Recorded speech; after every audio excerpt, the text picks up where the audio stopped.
Hello and welcome to our hangout on the subject of fear and how to make sure that it won't steal your dreams. My name is Diana Siepman. I'm the creator of the Family Lifestyle Boutique Belgium, and I help people create more fun, fulfillment, and freedom in their lives. Today, I'm here with Dr. Tanya English, who is a holistic healer with heart. Tanya has been in the field of healing for over 20 years, first as a massage therapist, and then as a chiropractor and an energy healer. And Tanya has been inspired by the fact that we've all been born with incredible powers to heal ourselves, but that we've never really been shown how to use those powers. So Tanya's mission is to show people how to find and how to use those healing powers within, and to show people how to use those powers for the highest good. So welcome, Tanya. Welcome to our Belgium-based community here. It's lovely to have you. It's great to be here, too. I'm so excited to be back in Belgium. I was there many years ago and just loved it there. So I'm very happy to be in Belgium with you all. Wonderful. So the local community here following know that I'm very much supporting the local entrepreneurs here, especially those that are passionpreneurs. And those of you who've been following me for a little while, you know that I am passionate about communication and health. And both of these passions have led me to the next step, which is getting into personal development and helping people achieve things that they didn't think were possible. So today I have something a little bit different because I'm bringing you some valuable content, possibly thought-provoking content. And at the same time, I want to introduce you to Tanya. And Tanya is not local. Tanya lives in the US. No. And you're close to Chicago, right, Tanya? That's the closest big city here, Chicago. Okay. About 3.5 hours away from me. Okay, well, that's close for you. That's actually a long way for me. Right. Just goes to show. But so even though Tanya isn't local, Tanya does a lot of her work online through Skype. So she can be as local as in your living room for those of you who are intrigued by her work. So now we want to give you the best of us in this talk. So what we would like from you is to stay all the way through. And Tanya has offered at the end to share a relaxation technique. So just stay with us here. And let's dive into the subject of fear and how to make sure that it doesn't become a dream stealer. And I think a lot of adults probably won't admit to fear or don't think that they have fear, unless of course we are in an extreme situation, like we've just been diagnosed with a serious illness or maybe a life-threatening situation. But the truth is we all have fears. And I'm not talking about the maybe more obvious fears, like the phobia types of fears, like the fear of height or the fear of spiders. And I'm one of those. I'm afraid of spiders. We need to fix that. We can work on that.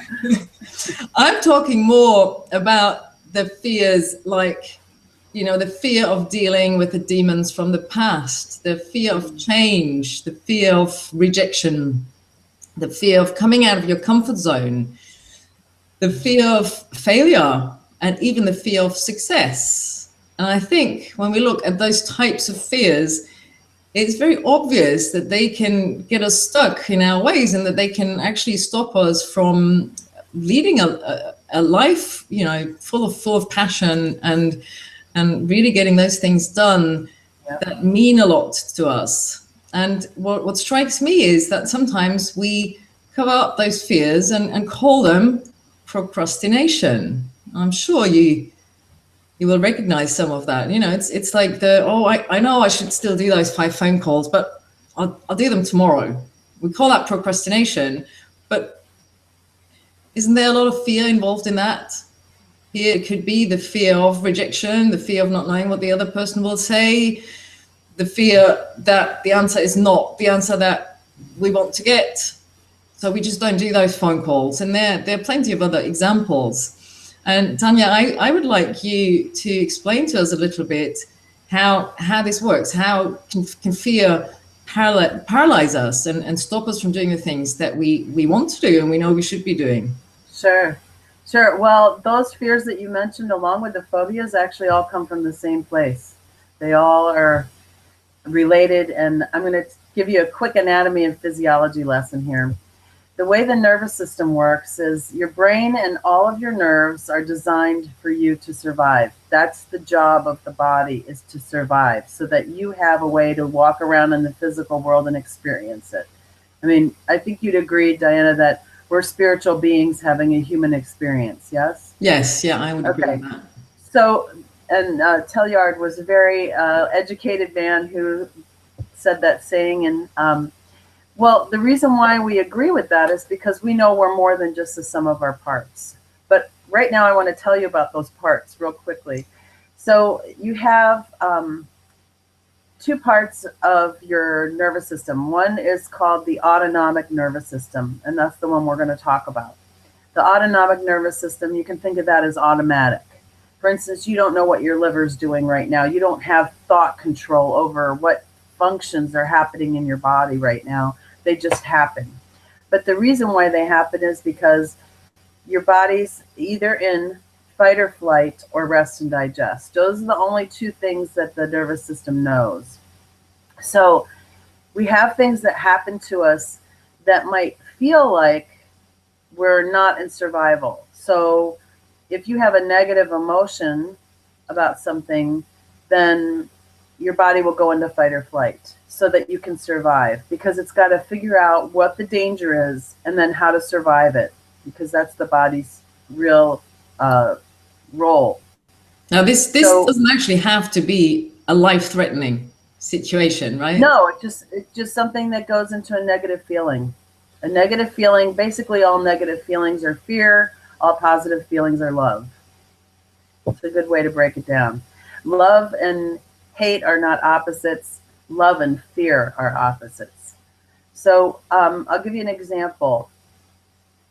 Let's say there's a child. Well, let me say that you might have fear because you're used to having grown up with parents that yell at each other when we do something wrong. They yell at us, or they might be angry with us, and we go into fear when we do that. And that becomes a pattern that we learn. If somebody's sending us negative energy, we might go into fear. So that pattern becomes worn, and it's very easy to do, and it's very fast. I'm looking at my notes because I want to make sure I cover everything perfectly, because there's things in this that you'll have questions about, but I want to make sure we answer those. So those incidents become a pattern, and that pattern has a strong emotion around it. So the brain will keep you from having that happen again, so it'll avoid having to do that. Now, because it thinks it's not surviving. Surviving is the most important thing. So that pattern can get stuck and become a physiology that keeps happening over and over again, creating the same pattern. So here's an example for you. A child moves into a new house, and the parent says, oh, your room is the first room on the left. Go in and check it out. So they go into their room and find some crayons. And they see the crayons and they're like, oh, I can draw a picture on the wall. So they start drawing a beautiful picture on the wall. They're feeling really creative, and they're feeling happy that they're in their room and it's all theirs. So they're creating this picture on the wall of their family and their new house. And the parent comes in and says, what are you doing? You're ruining the wall. So now the feeling of creativity has this negative attachment to it. Wow. And we don't have any way of protecting ourselves against that as children. And that pattern of physiology becomes how we get to that feeling. So if it doesn't mean that we're never going to be creative again, but in order to be creative, we have to deal with the physiology of the fear or the upset that happened as a result, and then go to creative.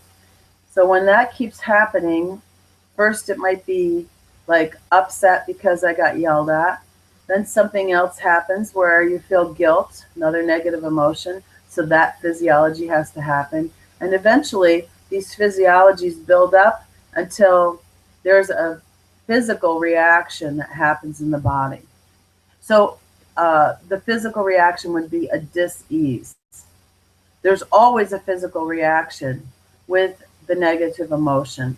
Every emotion is like its own little suit of physiology that you put on. For instance, your feeling of joy is a little bit different than the feeling of happiness, right? Yeah. So joy is a deeper feeling and happiness is more of a surface feeling. The physiology is different. The tears that you cry when you're happy have a different physiological makeup than the tears that you cry when you're sad. That makes sense. So the body is doing all these different layers of physiology, and eventually, if it has to do too much, then you get into dis-ease or disease if it's left alone. So this becomes the fight or flight response, and it's really important to stay out of that fight or flight response if you want to be successful, and otherwise it can absolutely run your life. So that idea of procrastination that you talked about might be a buildup of all those things, and then it comes out as this physical reaction of like, I don't want to do that. I can't put my mind to that because it's built up so much in the negative on that. So it's a lot about becoming aware of what those patterns are and what the triggers are for them too. Yeah, it's very interesting. I was going to say it's probably difficult even to realize that those patterns are there, because I assume that most of this happens on a subconscious level, at least as long as you don't tackle it. Yeah, and the thing that's really interesting about that is that it's subconscious, but you can actually go in and identify your feelings if you're willing to look at them. However, our culture tells us to not express our feelings, not think about our feelings, subvert your feelings, push your feelings down. I mean, you can see it everywhere. Yeah. If something makes you feel uncomfortable, I mean, think about this. A little kid that sees their new aunt, that meets their new aunt, and the parent says, go hug your aunt. And they don't want to hug their aunt. They don't want to be around that person. They don't know them. And the parent's like pushing them to go do it. Well, their feelings are now being subverted, and they're also learning that my feelings don't matter. So it's not unusual for people to have a hard time identifying their feelings because they've been told that they don't need to, that that's not important, when in fact, it is the only thing that's important because it's creating your physiology every single second of the day. And it's quite amazing that it's those, it can be a little, I'm saying a little thing like that, but that can have a huge impact. So what I would love to hear from you is, how can we recognize those patterns, go into those patterns so we can change them and free ourselves from whatever that does to our lives that paralyzes us or that keeps these same things from happening over and over again. I suppose things like finding the wrong partner every time is one of those things, or when you start your own business and you're working on your website and you think it's almost ready, but I can't launch it until it's like perfect, and you're never launching it because it's never perfect. Or coming back to those 5 phone calls, just what is it that stops us, and how can we get over that and just do it so that we can be successful and live the life of our dreams? Yeah, and there's all these little tricks that you can play with yourself to get yourself out of that. Like, for instance, recently I was talking with somebody who was having trouble with making phone calls. And instead of framing it as you're going to go offer these people something, frame it as, well, you're just going to call them up and see how they're doing. And let it go from there. And it broke open the whole wall that was up there. Because the wall was about, I've got to offer them something. And then they're going to turn me down. And then they're going to, like that whole thing happens.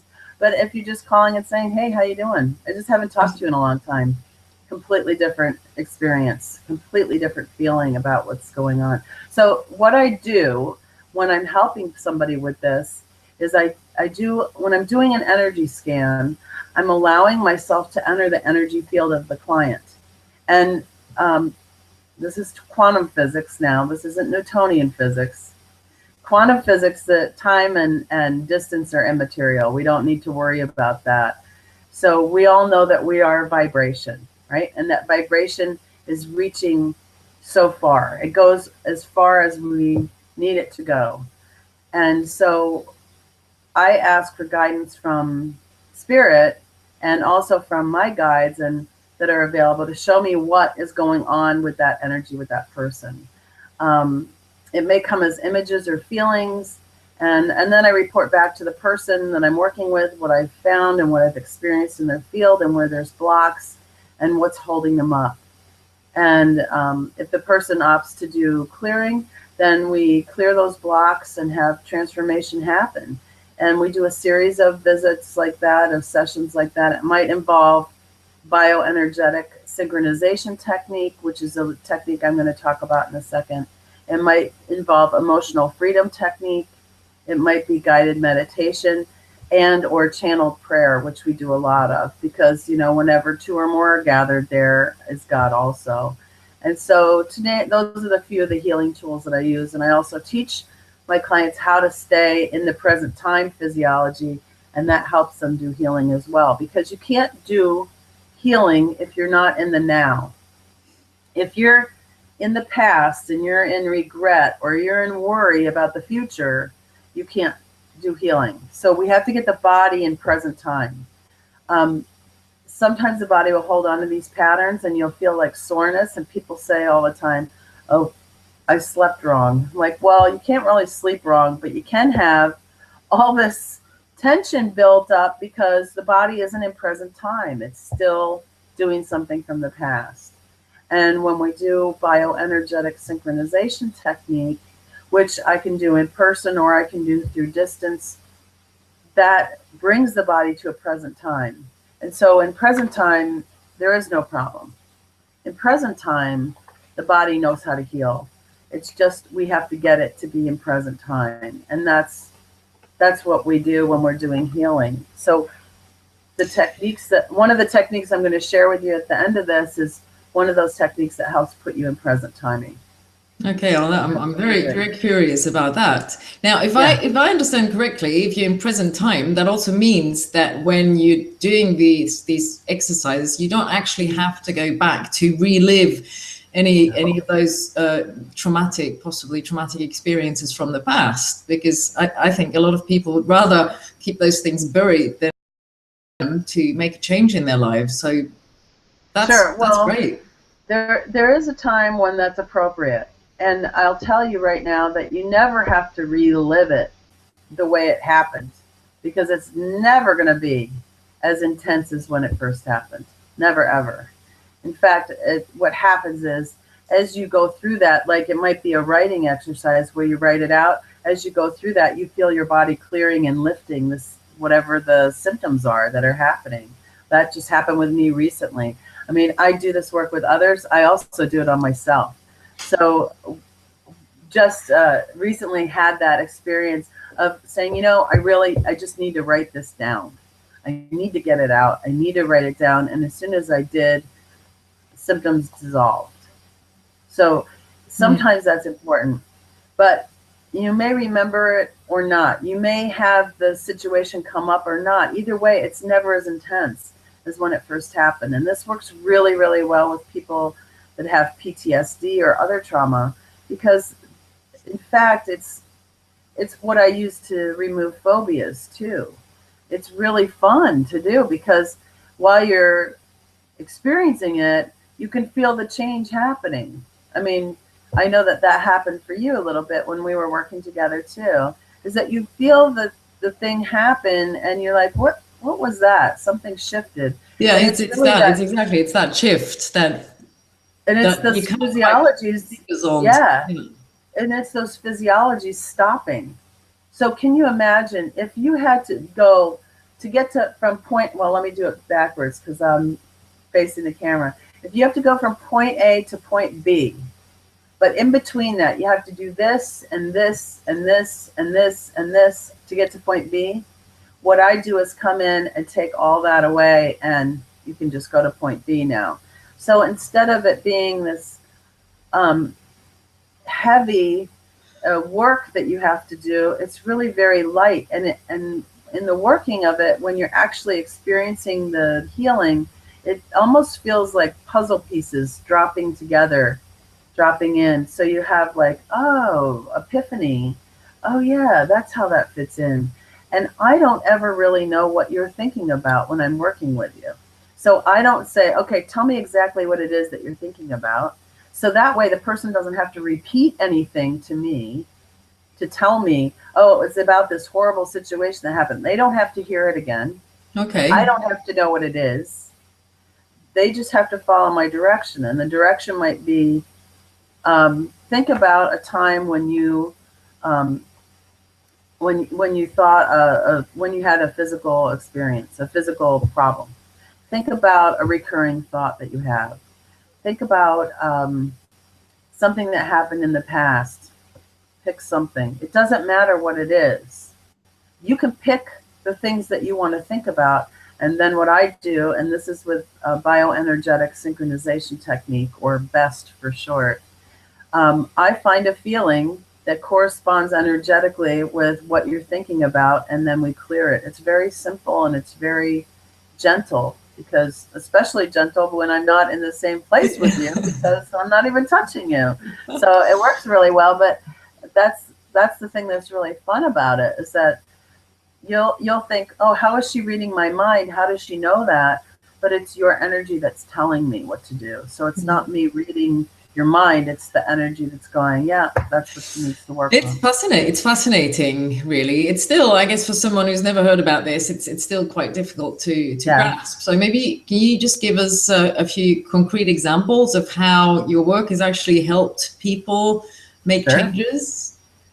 Sure. I just had somebody in recently who I've worked on. She's a client of mine, and she had consumed with anger, just moving around all the time, moving locations, not staying in the same place, taking different jobs. It was really taking its toll on her children and herself. And doing this clearing has really paved the way for her to enjoy her life. And she's actually enjoying her life and feeling more stable, and really feeling like she doesn't need to move so much. She could actually be happy where she is. And it won't depend on where she is to be happy. She'll just be happy wherever she is. And that means that she can stay in one place a little bit more, which is good for her family. Wonderful. Yeah. And let's see, I had another example I wanted to use for you. And, oh, yes, this is so interesting. I had a patient who was having really trouble with her health that was really quickly deteriorating, and she couldn't understand what was happening. And we cleared the blocks in her energy field and updated her subconscious to what was going on in present time. And I just saw her this week, and she looked completely different. She is together, where once she was disheveled, and she's happy and open instead of closed and depressed. And she told me it all changed after I worked with her. She's also a healer, and so it's really valuable for her to be able to do this work, because she's doing massage work with people. And the change was very impressive. I wish I had a before and an after picture, because it was very interesting. And another patient that I had recently, a client, and this is somebody that was coming in the door and getting work done, and somebody that had been suffering with the effects of a terrible accident that crushed their foot, and the surgery afterwards, which was really bad. And so the effects of the surgery have been, he's been dealing with for years at this point. Came in, had his first visit with me, and after that visit was able to sleep through the night 12 hours after not being able to sleep for more than 1 or 2 at a time. Oh, that's amazing. By the pain is so much less. And he can focus on other things. I mean, imagine what happens if you've been in pain for years and you don't have it. Now you're a different person. Because absolutely, yeah. You can think creatively. You can actually let your mind wander and think about things that might be pleasant, instead of how can I deal with this pain right now and for the next hour. So it's very intense to have somebody come in that has post-traumatic stress disorder, intense pain constantly, and have them be able to sleep through the night and have less pain. It's like a miracle. Yeah, I imagine. That's healing. We just do that. This is what we do. Thanks for sharing those examples, because you know the whole I guess field of energy healing is somewhat fuzzy, nebulous. So having those examples makes it a little bit more concrete, and might also help people to see how working with you might be able to help them make a change in their lives. And for anyone who is interested in getting in touch with Tanya, I hope this is. So can you see that? I can see it just fine. Yeah. So, Facebook.com/quantum healing, and I'm also at Dr Tanya English at gmail.com. So yeah, you can get in touch with me. You can hook me up on Google Plus too. I'm there. So, now of course, because you were talking, actually, I'll have to read this, because otherwise, as long as you're talking, people will see your face instead of this. Oh, right. Okay. Sorry. So it's facebook.com/quantum healing and Dr Tanya English at gmail.com for anyone who's interested in getting in touch with Tanya. And now, of course, do you want a little example of energy? I'm very curious. Okay, I don't know how long that's going to take, but we'll. Very simple, very simple. quick. I'm gonna do two things. I said I was gonna do one, but I'm gonna do two. Okay. Because I want you to experience what the energy field feels like. Because you're talking about how this energy thing is so weird. You know, like, how do I think about that? So I want you to just put your hands together like this. Okay. Not together, apart like this. Apart. Okay. Yeah. So now I want you to just move your hands a little bit and feel the energy between your hands. Can you feel it moving? I can feel heat. That's funny because no, it's not heat. You'll feel it. Just let yourself feel it. Just a little bit. Yes. You can move your hands further apart too. Yeah. You can move them a little bit further apart and see if you can feel it. Can you feel that energy? Going in and out a little bit like that. Can you feel it? I can feel something.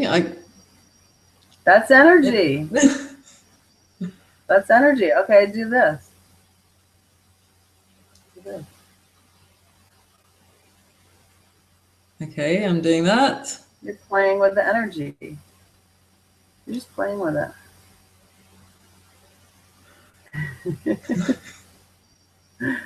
You'll feel it. Eventually you'll feel it. It's easy to do it with your hands like this. Yeah. But you can feel it. And it's not the heat. It's more like magnetic feeling. Okay. So now I'm going to teach you a relaxation exercise. And this will take 32 seconds for us to do it twice. Wow. So very quick. So this is an exercise I teach everybody that I speak with. It's called 4-count breathing. Now, if you're feeling bad or you're feeling negative or things aren't going the way you want them to that day, you just stop and do this. And you can do it at a red light. If you're sitting in traffic, you can do it anytime you want. Nobody will even know you're doing it. So what you're going to do is you're going to breathe in for 4 counts. You're going to hold it for 4 counts. You're going to breathe out your nose for 4 counts and hold that out for 4 counts. Okay. So go ahead and exhale, and I'll count it for you. So exhale all your breath out. Good. And we're only going to breathe through your nose. So breathe in. 1, 2, 3, 4. Hold it. 1, 2, 3, 4. Exhale. 1, 2, 3, 4. Hold it out. 1, 2, 3, 4. Inhale. 1, 2, 3, 4. Hold it. 1, 2, 3, 4. Exhale. 1, 2, 3, 4. Hold it out. 1, 2, 3, 4. Go ahead and breathe normally. Oh, that was easy enough to do. So what does that? How did you feel afterwards?